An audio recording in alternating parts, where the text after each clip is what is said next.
Le 20 juillet 2023, Elisabeth Borne a procédé à un remaniement ministériel, au cours duquel Gabriel Attal s'est vu offrir le poste de ministre de l'Éducation nationale. Un poste prestigieux, pour lequel le jeune macroniste a dû faire un sacrifice, qu'il ne regrette absolument pas. Après un début d'année 2023 sous tension pour le gouvernement, Emmanuel Macron et sa première ministre Elisabeth Borne ont pris la décision de revoir leur copie, en organisant un remaniement ministériel afin de faire peau neuve.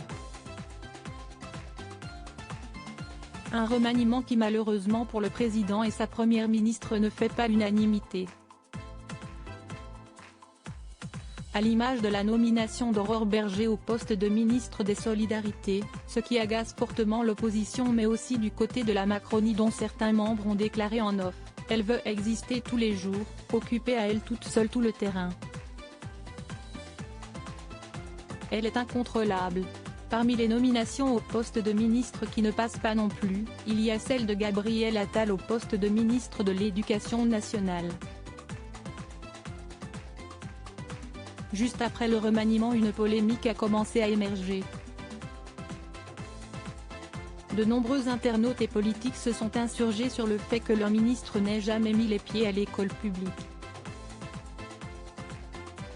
Une polémique à laquelle Gabriel Attal a répondu directement en déclarant « Oui, j'ai été à l'école privée.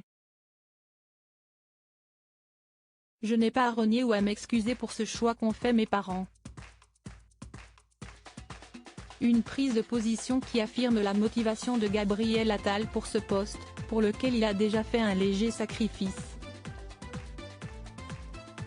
Pas de vacances pour le ministre cette fin du mois de juillet est l'occasion pour les membres du gouvernement de prendre des vacances bien méritées après ces nombreux mois de tension dans le pays. Cependant Gabriel Attal a pris la décision de ne pas s'adonner au farniente et de travailler tout l'été à son rôle de ministre. Le Figaro a révélé que l'ex de Joyce Jonathan a préféré se rendre dans l'Hérault pour assister à la rénovation d'un collège.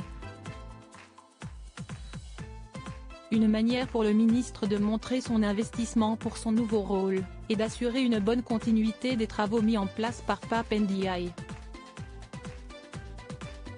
Une situation qui ne dérange pas Gabriel Attal qui a même déclaré « Je ne pleure pas pour mes vacances ».